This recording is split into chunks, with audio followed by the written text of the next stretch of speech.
Welcome, you guys. It is nightly Newsy News on this November the 11th.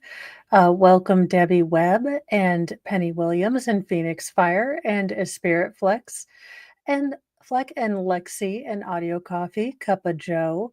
Welcome, everyone.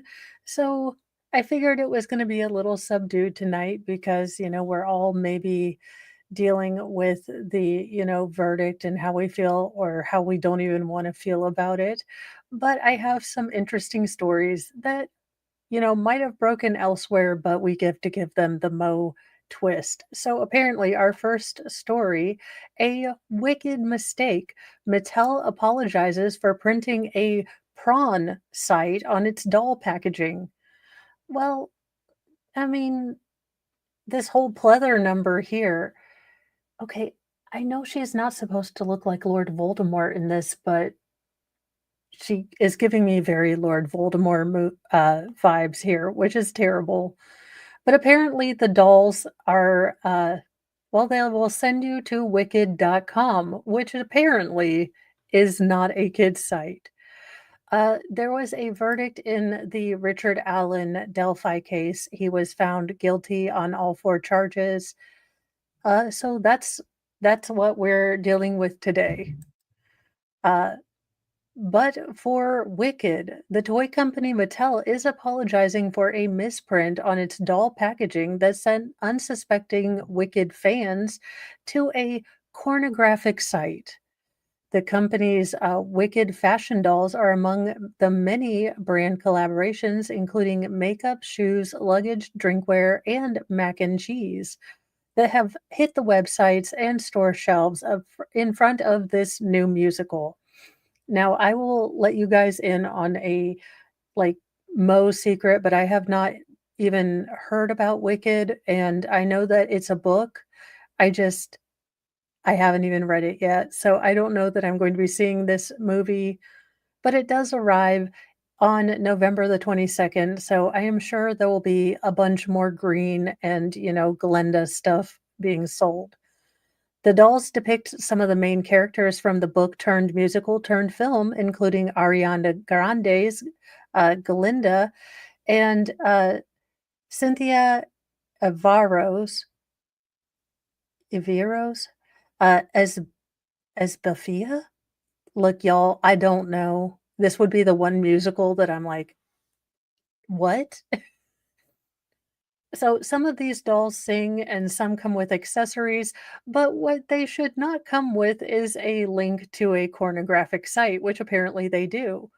But the figurines are giving some shoppers and online speculators more than they bargained for, thanks to the company that, well, what Mattel is telling you was a misprint.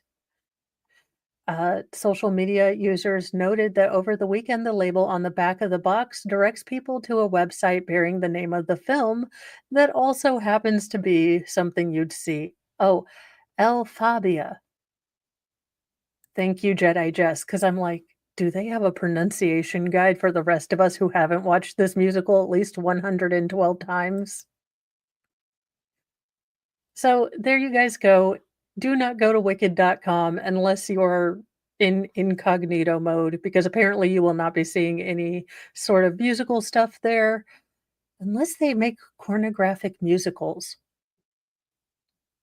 I don't know, but I see a I see a marketing opportunity here.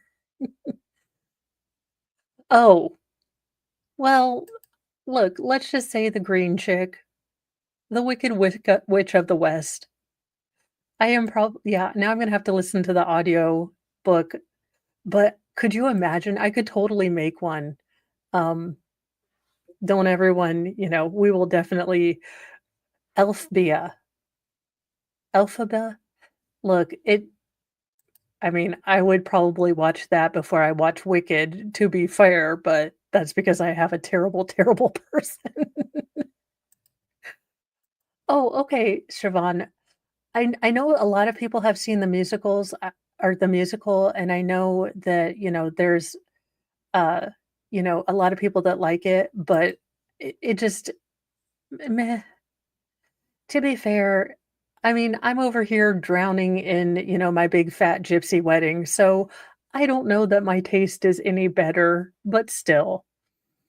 Now, there you go. So, I don't know. This doesn't look like Ariana Grande to me, but I mean, who am I? Uh, she just looks like she has a giant head for a tiny body, which I don't know. To be fair, I think Ariana Grande is way too thin. But there you go. If you get the dolls, just make sure that you don't go to the, hub site, just to let you all know.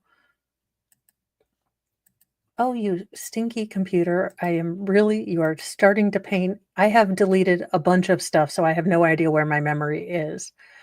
But babyface unaliver Matthew Zoll, 23, on the loose after stabbing his dad to death as he begged for help in Long Island. So, if you are in Long Island, I do pull these about midday, but, be on the lookout if you are in the Long Island area. It looks like this young man was having a lot of issues and could be armed and dangerous. A baby-faced son stabbed his father to death inside their Long Island home over the weekend, leaving him begging for help in his last moments, according to police officers and neighbors. Matthew Zoll, 23, allegedly unalived his 61-year-old father, postal worker Joseph Zoll, just before 1:30 a.m. Saturday inside a modest home on Quail Road in Rocky Point, authorities and neighbors have both said. The elder Zoll was rushed to Stony Brook University Hospital, but he unfortunately succumbed to his injuries. Uh, Now police have launched a manhunt for the still at large unaliver or alleged unaliver. Neighbor Karen Diffley, 64, who's lived on the same street for 28 years, 8 of them with the Zolls next door, said she heard the gravely wounded man's faint cries for help. It wasn't extremely very loud, but it was a help, just kind of help, Dilfy said. I was on my phone and I thought maybe it was my phone, so I shut it off and I heard it again, the distraught neighbor went on. Then I thought maybe it was my husband's TV because it's kind of low key. So I shut everything off and looked around and even came outside at 1:27 a.m. and saw myself on the camera coming out. And I looked and I didn't see anything, nor did I hear anything after that. Joseph Zoll, who worked as a mail carrier in Riverhead, had lots of friends, according to Dilfy. He was known in the neighborhood for loving to barbecue. So this is what this gentleman looks like now. Do not approach him. Obviously, call the police. You know, Cup of Joe, not that I know of so far, but it's a day that ends with Y. I'm sure Sarah is writing her manifesto one more again. I'm in shock. I'm in total shock. He was a very nice man. If I needed help mowing the lawn, he would lend his lawnmower. Very quiet. Local contractor Sean Lamb, 54, described Rocky Point as a quiet community where things like this don't happen. This is a tragedy. I was talking to him a few times this last week. I couldn't believe it when someone sent me the picture of Joe and said his son had stabbed him. I couldn't believe it. He was very kind. Gavin Israel, 23, who lives across the street and studies horticulture at Farmingdale College, described the slain dad as a super nice guy. We used to talk about when we were out washing our cars together on the street. Israel said he would tell me and my brother to come over and take mulberries when they were in season. Just a very nice, quiet, soft spoken guy. Joe had a problem with alcohol years ago, but he cleaned up, Israel recalled. He was divorced. His wife moved to another town years ago. So it was just him and his two sons. His older son, he was okay. Matthew, you could see immediately that there was something off because he was always looking down and he never really talked. Matthew Zoll does suffer from schizophrenia, briefly going missing late April, according to an alert from Suffolk County Police at the time. He had a problem a few months ago where he went missing because he was off his medication, Israel said. The local news did a story about it when police were looking for him. I'm guessing that's what probably started this time, a lack of meds. Matthew Zoll was still on the loose as of Monday, cops releasing his photo in hopes of tracking him down. Meanwhile, the family's next door neighbor, who declined to give his name, said he was terrified for his safety as the unaliver remains on the loose. I don't like talking about it because it's upsetting, the man said. It makes you feel everything all over again. I'm not feeling too safe here. If I asked the cops if it would be safe to be here, and they said it would be okay. My sister just called and I told her I'm worried. I don't know, I don't feel safe, but the police told me I'm okay, so it made me feel better. I've only lived here a month, the man said. I don't know what I'm worried. Okay, sir,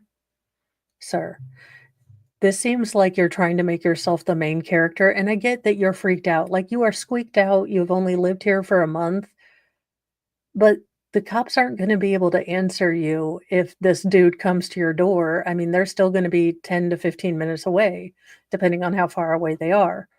So, if you don't feel safe, then see if you could stay with your sister for a couple days. Now, Matthew Zoll is described as a white man with brown hair and brown eyes. He is 6'1", about 150 pounds, and has a small scar under his left eye. Police do not believe he has access to a car. Anyone, if you see them, call 911, call the Crime Stoppers in this locality. This is in Long Island. So since he doesn't have, access to a car, I don't know how far he'll get, but, keep your eyes peeled and don't approach if you do run into this person. Uh, in things that I would never put on my LinkedIn, but okay, y'all, I would totally do this. But why would you tell the New York Post this? I don't have a house because I spent my life savings launching a Smex toy brand. I mean, I'm not sure where I would put that on my daily vlog, but okie dokie. Alicia Williams doesn't own a house because she took a $50,000 risk in 2020. The 33-year-old, who has a background in marketing and communication, launched her own sexual wellness business, Roswell, with what would have been her home deposit. I mean, what happened to your home? Well, have you ever tried to make a realistic, peen? What do you want to $50,000 for? Well, I would like to make really good peens. I mean, I guess, uh, let's see. Miss Williams wanted to sell Smex toys to women without it feeling sleazy. Look, there's just gonna never be a bunch of giggling involved in, fake peenage. I don't know what to tell you. It's always gonna feel a little bit silly and risque. It just is. We live in a fairly repressed society. Not sure, but she was like, "It's a tough sell, when it launched in 2020, but sexual wellness wasn't in the zeitgeist. I grew up when anything to do with sexual wellness wasn't comfortable," she told the news in Australia. Oh, so this looks like it's in Australia. Miss Williams wanted to take the stigma away from a woman's pleasure, but when she started planning the business in 2019, she was met with more blank looks than anything else. Well, to be fair, telling your mom you want to sell fake dongs, probably not something that you can bring up at Thanksgiving. She was trying to explain she wanted to create a Smex toy store that felt like walking into Mecca.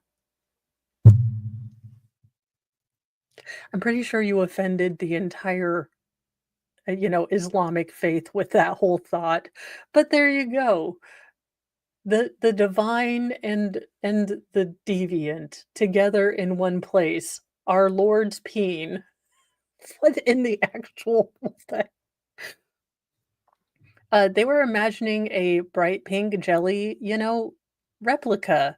5 years ago, it was incredibly uncomfortable to tell anyone what I was working on. Yeah, I would have stuck with like, I sell feet pictures. I'm a foot fetishist. I would even have gone with furries. Miss Williams worked 3 jobs to fund her own business, and she has yet to take on any external capital from investors. Well, I guess, I mean, it would be more internal. Never mind. Never mind. I am not old enough to cover this story. The business is completely female founded, which is important to her. She wants to be in control because she feels she understands what women want. And that's meant she had to shoulder the entire time or shoulder the entire financial burden. I take out loans and pay them back as quickly as I could. Miss Williams said investing as much in her business was a scary, property. Again, I am not sure where you're going with this. You wanna, like, biblically great smeck store. I don't know what to tell you. You guys, I have no idea. Like, I don't care. You have the, dream to make a Dylan Mecca, if you will, a Peen Palace. I don't care. I just probably wouldn't, tell everyone about it. The 33-year-old is still in a tricky spot where any financial business wins are funneled back into the company. The company can be doing well, but personally, I could be earning more working for someone else. She said running a business is also harder than, just being an employee. It's saying it's 10 times harder than doing a job because there's no boundaries or stable salary. Well, I mean, you are in the volatile, peen market. What are you going to do? It goes up, it goes down. It can, be a softer, hard market. I mean, ma'am, what do you want me to do with this story? Damn it. She's like, no, I want classy Dylans, okay? I guess ma'am, how do you feel about googly eyes? Because I think we have a sale. I think we could make this what in the so there you go. Great success. Your guess is as good as mine. Who knows? It is what it is. Well, you guys, if you don't wanna wait too long for your John Benet Ramsey, docudrama, looks like there is another true crime docudrama that is going to be on their way from Hulu. So Amanda Knox's Hulu series apparently prompted a bunch of uproar while filming in Perugia, the Italian city where Meredith Kercher was murdered. I mean, you never know with me. You never know. Let's see here. Hulu's Amanda Knox series is causing an uproar in the Italian city of Perugia, where the show, produced by Knox herself, has been filming 17 years after the murder of Meredith Kritcher. The arrival of the show's cast and crew last week in the university town, where Knox's British roommate was found dead in their room on November 2nd, 2007, has prompted angry locals to put up banners that read, Respect for Meredith. The outcry has led the city's mayor, uh, Vittoria Fernandilli, to issue a letter of apology to Perugia's citizens, which was published in Italian newspapers. We could not have authorized the filming of the 5 scenes in Perugia, the mayor said in a letter, but then they would have been filmed in any other town in our region. She continued, "We believe that allowing the scenes to be filmed here would provide us an element of greater guarantee and control because, as we requested, we are able to view and authorize every scene." Yeah, I did not get big into the Amanda Knox thing. It was kind of removed from me at the time. I know it's not the way you say it, but it's my full Midwestern accent, so we're just going with it. But it does seem to be a little bit in poor taste to go back to, the scene of your alleged crime to film the, I'm super not guilty docuseries. Read a room, maybe. Let's see here. Hulu did not immediately respond to Variety's request for comment. The 8-episode limited series, which the letter says is titled Blue Moon, is based on the true story of how Knox was wrongfully convicted for the murder of her roommate Meredith, says the official synopsis. Knox and her then boyfriend, Raffaele, look, looks like Raphael something or other. I suck at Italian names, were initially convicted of the murder of Meredith in a headline-grabbing case, but would ultimately be acquitted by Italy's highest court in 2015. Rudy Gude was eventually found guilty of the murder and sentenced to 16 years in prison, but was released in November 2021. However, the doubts about Knox's role in the murder linger in Italy and with Meredith's family. As previously announced, Hulu's Amanda Knox series stars Grace Van Patten, Tell Me Lies, in the lead role, while Italy's Giuseppe De Domenico, 000 Bang Bang Baby, plays her boyfriend. And no, those are actually shows I have never heard of, but I do want to look at 000 now because that looks like it would be a fun thing.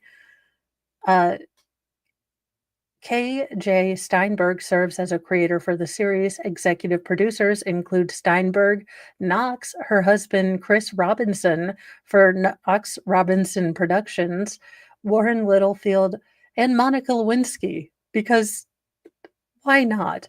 Really? We got Monica Lewinsky, Amanda Knox. I mean, could we get Casey Anthony in there too? Alrighty. Well, I did not know Monica Lewinsky had a hand or a dress in this. Too soon? A cigar in this?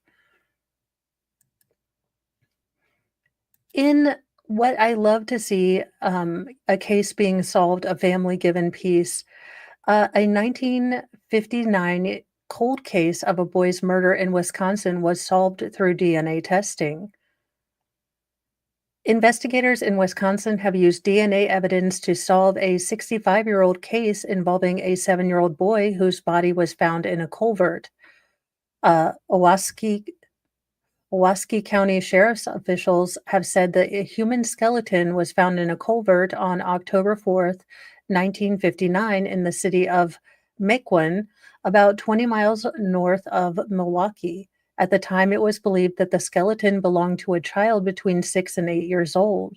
In the meantime, investigators in Houghton County were working with Chicago police on an investigation into the apparent disappearance of uh, Marco Giulta after relatives of his adoptive parents, William and Hilja Giulta, became suspicious of the child's whereabouts. The Giultas had recently moved to Houghton from to Chicago and told police they had disposed of Marco's body in a ditch on their way to Chicago. Helju later admitted to laying hands on the boy, leading to his death, according to Owaski County Sheriff's Office. In 1966, the couple was arrested in Chicago and extradited to Wisconsin to face charges in their son's unaliving. But the charges were dismissed 8 months later because investigators had not linked Marco's death to the skeleton found in Mequon. And there was no link to the body and then the link to the crime. The case would remain cold until October 2023, when DNA tests identified the skeleton as Chester Alfred Bragney, whose mother had died in 2001 and had no living relatives. Adoption records confirmed that Chester had been admitted to the Goodwill Farm orphanage and adopted by the Joltas in March 1955 and renamed Marco Jolta. Further investigation determined that he most likely died from significant neglect and CA because of healing fractures to his ribs. So I'm glad that we figured out who this little boy was. I mean, I can think of no greater act of inhumanity than to leave someone like garbage, especially a little child, like garbage on the side of the road without even a name to give him a proper burial when they finally, can release his body to whomever to bury him. Now, both of his adoptive parents did die in 1988, so no charges will be filed in the case. But at least this little boy now has a name, and he can be laid to rest under his original name, not his abusive adoptive parents' names, but his original name. Now, in something that horrified me and I shouldn't be mean because I don't even know this person, but Megan Fox is pregnant with, Machine Gun Kelly's rainbow baby after a previous miscarriage. So, not knowing anything about them, I know having any sort of pregnancy loss is just such a hard and terrible thing to try to live through, but these 2 seem like maybe not the best people. I don't know. Megan Fox's family is going to get bigger. The Jennifer's Body star is pregnant, expecting uh, with her partner, Machine Gun Kelly, after a previous or miscarriage. Fox announced the news on Monday, sharing an Instagram post captioned, quote, "Nothing is ever really lost. Welcome back." And then it looks like an angel and a heart, and she's covered in oil for reasons. A rainbow baby is a baby that you get pregnant with after you've suffered either a miscarriage or a stillbirth or something like that. So it's considered that's the storm, and then rainbow baby is their baby after the storm. So kind of like your promise that you can have another baby. Uh, that's what people tend to call that. That's the only reason I know. Uh, In the Instagram carousel, she shared a photo where she was covered in oil while cradling her baby bump, and the second of a positive pregnancy test. Fox also tagged Kelly in the post, confirming that he was the father. Welcome to 2024 when you learn about fatherhood because you're tagged in a post. The actress is 38 and already a mother as she and ex-husband Brian Austin Green co-parent Noah 11, Bodhi 9, and Journey 7. As for Machine Gun Kelly, the 34-year-old rapper welcomed daughter Casey, now 15, in 2009 with then girlfriend Emma Cannon. He and Fox had started dating in 2020 after meeting on the set of Midnights in Switchgrass, with the rocker proposing 2 years later. Now, I I didn't realize they were still together. I thought they did that whole weird, like, blood ritual thing. I didn't then I thought they got untogether. I have no idea. I am so confused. Uh, After his proposal, Machine Gun Kelly hinted that the New Girl album, he had experienced pregnancy loss when he performed at the Billboard Music Awards and dedicated their set to their unborn child. Yeah, I thought that they were not together anymore. I Who do you think takes longer in the bathroom to get ready? Him or her? I'm kinda going towards him. Just because 'cause I'm pretty sure it takes a lot of work to make your hair look that doofy, but that's just me. She confirmed so Megan, confirmed the pregnancy loss in her poetry book, Pretty Boys Are Poisonous, which hit bookshelves November 2023. The Transformer star subsequently told WWD that the miscarriage was difficult to process. She recalled, "This miscarriage was really tragic for me and left me with a lot of grief and a lot of suffering." This was not Fox's first loss, as she had previously experienced an ectopic pregnancy. While the status of her and Machine Gun Kelly's relationship is or was unclear at the time of the interview, Fox confirmed March that they had ended their engagement. However, she noted, there will always be a tether to him no matter what. I can't say in what capacity, but we will continue to be connected somehow." Well, I guess somehow will be, because you have a kid. The on again, off again couple have since been spotted cuddling up at the mutual outings, from the Stagecoach Festival in April to Michael Rubin's White Party 2 months later. In July, the duo sparked baby speculation when Fox appeared in Machine Gun Kelly's Lonely Road music video, Pregnant. So it looks like maybe they knew something. I don't know. She seems like a look, they both seem weird to me, and maybe hopefully they can give this child, a good upbringing and not be too selfish and weird, but I don't know. Who knows?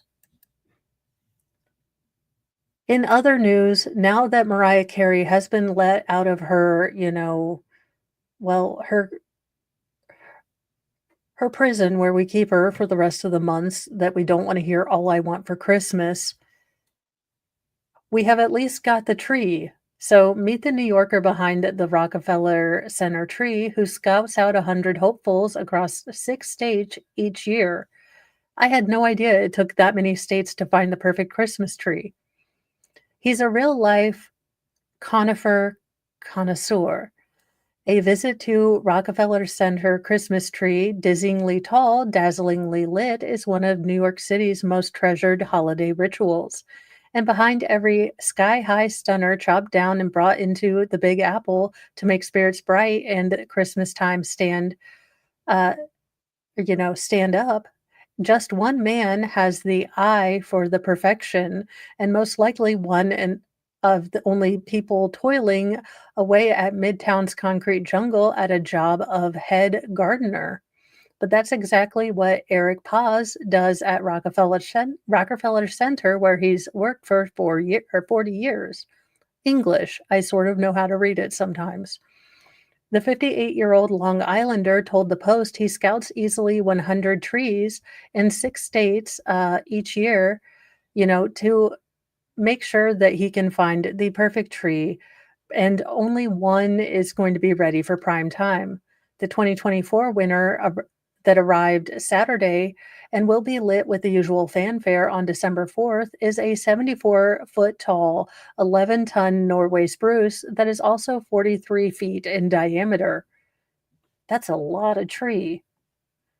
I wonder what they do with the tree when they're done with it. Like, do people get free firewood from like here and yon? I don't know. I'm asking for a friend because I'd love a bunch of firewood. The awe-inspiring ornament hails from the Tony Berkshire Village in West Stockbridge, Massachusetts. It's the first Bay State beauty to take pride of place in the fabled plaza since 1959. The journey from local resident Earl Albert's backyard began in 2020 when Plaza was in the area looking at another potential candidate. I would come up over the course of those 4 years and kinda keep an eye on it, said the pine pinpointer, who's been in charge of tree selection since 2010. He often discovers future trees which must be judged sturdy and symmetrical enough to handle a whopping 50,000 holiday lights and in the vicinity of the past chosen ones or frontrunners. After getting to know the tree and its owner, the overseeing and pampering of the future prize by making sure it's well taken care of, and this year it was just right.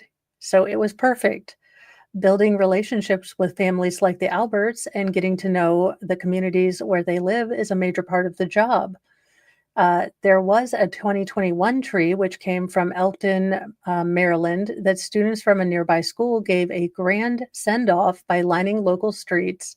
And one from a little town in in Florida in New York's Hudson Valley, where a giant American flag fluttered to honor the big gift from a small town back in 2019. This year, it was all hanging out and waiting, sometimes in rocking chairs on the porch of the Albert home with a full view of the sprightly spruce. Logistics of getting the tree ready to go, feeding it, checking growth, and technicalities for cut down day is a friendly but lengthy process.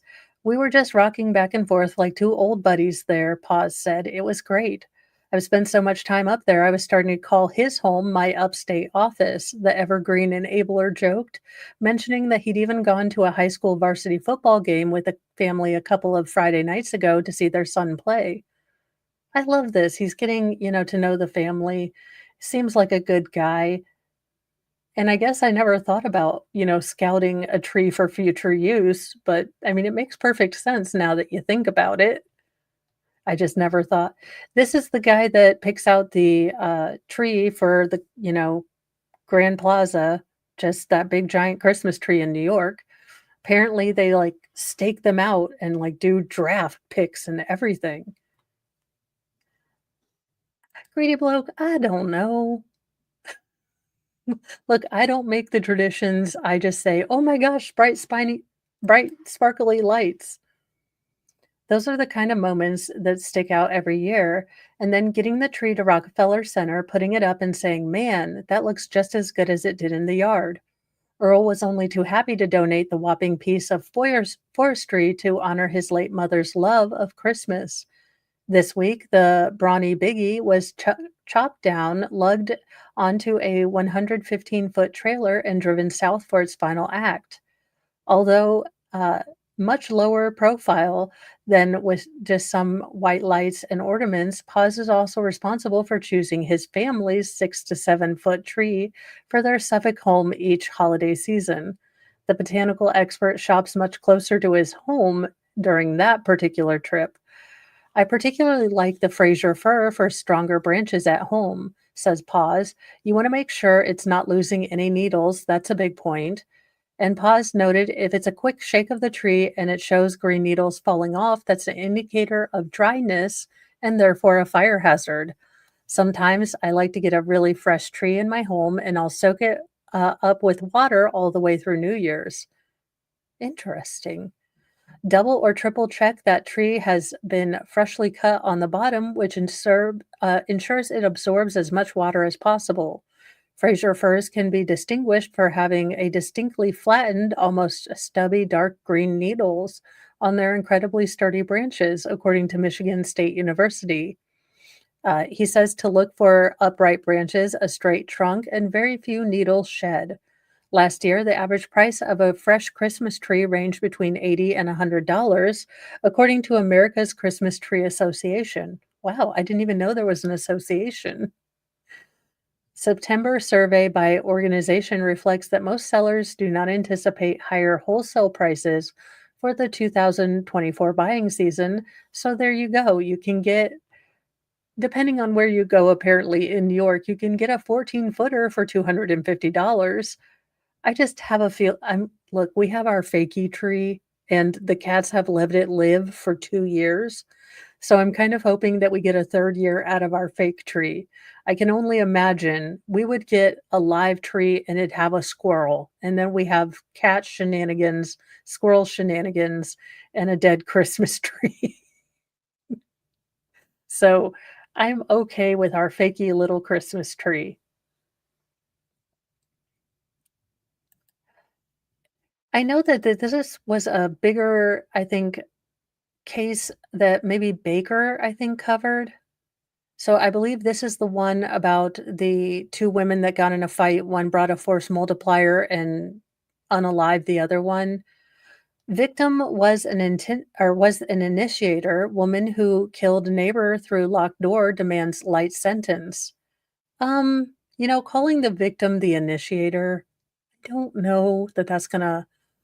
A woman in Florida convicting of shooting her neighbor through a locked door is seeking a sentence less than the statutory minimum, saying in a new court filing that she was under extreme duress during the shooting and that the victim was actually the aggressor.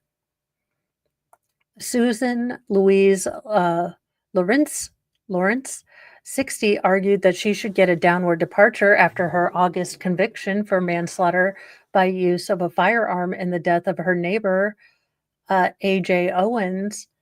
The mother of 4 was killed on June 2nd, 2023, when Susan fired a gun through her locked front door as the victim stood on the porch knocking.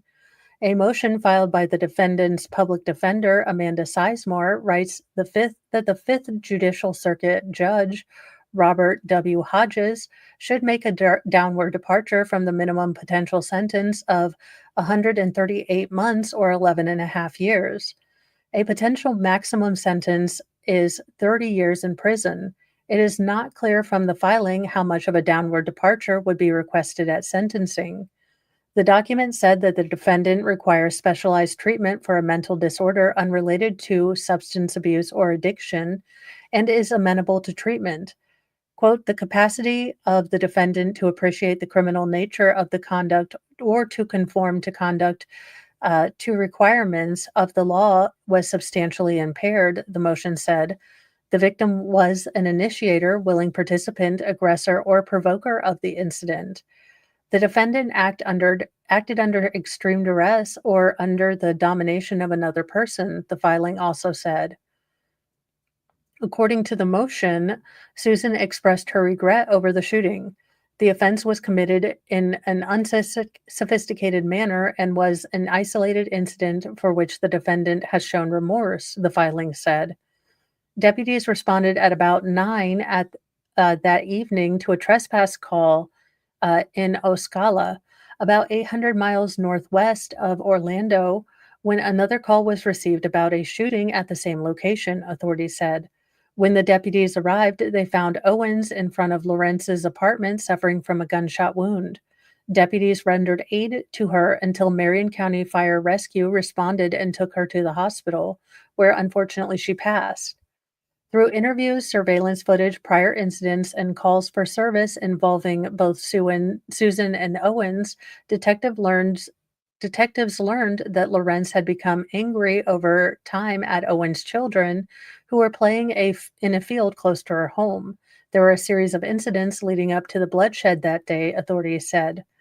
A neighbor had apparently heard Susan yelling at the children during the argument. Susan threw a roller skate at Owen's 10-year-old son, hitting him in the toe, authorities said in a news release. When the boy and his 12-year-old brother went to speak to Susan, she opened the door and swung at them with an umbrella. After the children told their mother what happened, Owens went to Susan's home, knocked on the door multiple times, and demanded that Susan come outside. Susan shot through the door, striking Owens in the chest and fatally wounded the you know, mom of the 10-year-old boy as he stood, beside her. When interviewed, Susan claimed self-defense, saying Owens had been trying to break down her door. She also said Owens had come after her in the past and previously attacked her. But detectives ultimately found that Susan's actions were not justifiable under Florida law, and Susan was arrested in June 6, 2023. Bill Gadsden, 5th Judicial Circuit State Attorney, said in a news release after the conviction that the case was a tragic reminder of the devastating consequences of gun violence. Also, not being a good neighbor. I try with my kids, like, especially early in the morning, like, we're not going to be loud. We're not going to be crazy. Not everyone wants to wake up to the giant, loud, craziness of feral boy children at 7 a.m. on a Saturday. So, being a good neighbor. And yeah, this is a kind of exactly the same sort of mental thought process that Sarah Boone used. And in order to grant her theory, you would also have to grant Sarah Boone that Jorge was, endangering her by trying to get out of a suitcase. I mean, there's different things. I do not think that this, motion is going to be looked at favorably by the judge. I think that this goes way into victim blaming. Susan seems like she was a bit cray cray and, not maybe the best neighbor, wanting to yell at kids and not go to a parent. Again, I would never yell or try to parent someone else's kids. I would maybe go over to the neighbor if I, could figure they'd maybe be able to speak to rationally and say, hey, I don't mind kids being kids, but this, that, and the other, I don't know. Do you think that's appropriate? Could you maybe talk to your kids? I mean, you might have gotten some help or you might not have gotten anything, but you try to lash out at my kid with an umbrella as an adult, you and I are going to have words too. So I would have been knocking on her door too. So I don't think that this is going to play well, especially when you have 4 children who no longer have their mother, and she's trying to act like the victim here, even though she's been adjudicated guilty. I don't, I don't begrudge, her her defense attorney trying to, you know, do everything she can to mitigate this situation for her, but I just don't think that this is going to play well. I don't think anyone's going to appreciate this sort of, not victim blaming, but victim blaming, and I don't think it's gonna go over all that well. But that's me, and I don't know the Florida court all that well. I just don't think it's going to play the way she thinks it's going to play. In one of our second to last stories, a WWE fan breaks the world record for entrance music expertise. Apparently, there are interesting entrance music. I have no idea. A British YouTube star and professional wrestling superfan showed off his knowledge by breaking the Guinness World Record for the most WWE wrestlers identified by their entrance music in 1 minute. Interesting. Newcastle resident Todd or Ross Tedwell, who reviews wrestling shows for YouTube channel Cultaholic, told Guinness World Records it was a dream come true to put his expertise to the test and identify 20 wrestlers by their entrance music in 1 minute, beating the old record by two. This job of mine covering the world of wrestling all year round means I have no choice but to be the most dedicated person in the world when it comes to all the facets of the wrestling business. Tedwell told the record keeping organization, the ability to identify wrestling themes quicker than any other wrestling fan who has ever lived was solidified in my head as we made our way through the eras, doing identify that wrestling theme after only 1 second of audio quizzes on YouTube, he said. He said the record is a source of immense personal pride for him. There you go. My record may not be impressive enough to be printed in the next edition, but at least I can now print off my certificate and stick it in the back of Guinness World Records book with glue, he joked. Well, there you go. I have no idea what the youngest, most feral is doing, but he's just yelling in the background. In our final story, a mom's childhood message in a bottle finds its way to her daughter 26 years later. Quote, mouth completely dropped. Interesting. Amazingly, Mackenzie Van Elk's fourth grade message, which she placed into Lake St. Clair, recently found its way to her daughter Scarlett. Let's see. A family in Canada celebrated the arrival of an unlikely message from the past. On Wednesday, November 6th, Mackenzie Van Elk told Canadian Broadcasting Corporation how she placed a message in a bottle into Lake St. Clair for a school project in 1998 and never gave it a second thought until it found its way to her daughter 26 years later. Van Elk told the outlet she had been tasked with writing a letter about the water in the Great Lakes as a young fourth grader at St. John the Baptist Catholic Elementary School in Bell River, Ontario. She then placed her note into a plastic bottle and dropped it into Lake St. Clair and forgot about the whole thing. That is until kindergartner River Vandenberg, a current student at the same Ontario school, found the bottle in a jetty. There was no date on the letter, so I thought maybe it was from this year, maybe last year at most, Vandenberg's grandmother told the Canadian Broadcasting Corporation. We sent it to the school. His teacher contacted us later that day and said it was from 1998. I was shocked. The educator read the note, then decided to spring a surprise on Van Elk's daughter Scarlett, who, through an amazing coincidence, shared a classroom with Vandenberg. On the close of the school day, the teacher read out the note and revealed the same name written on the paper 26 years earlier. My mouth completely dropped, Scarlett told CBC about her reaction. Everyone was like, who is that? Who's that? And I was like, that's my mom. Van Elk said she learned about the letter. She was astonished to find that it had been preserved for so long. She even remembered writing the note and sealing the bottle with wax. I definitely wasn't thinking about it often, so I was very surprised, Van Elk told the CBC. I think it's that the process really struck with me.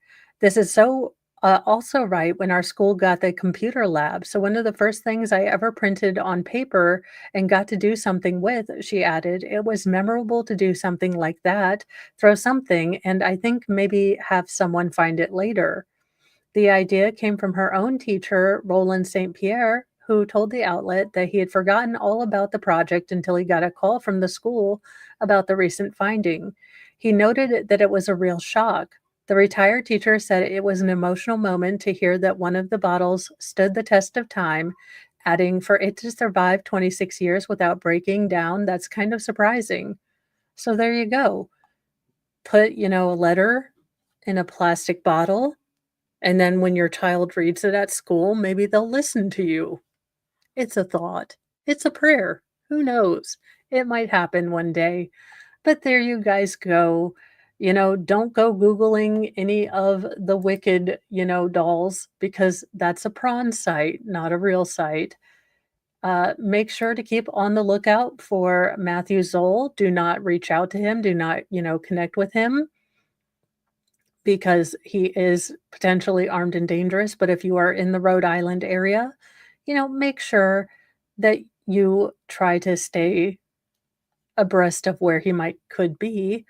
Amanda Knox irritates Italy again. I mean, it seems to be her new thing, and she and Monica Lewinsky are going to be making a docudrama series for Hulu about her case.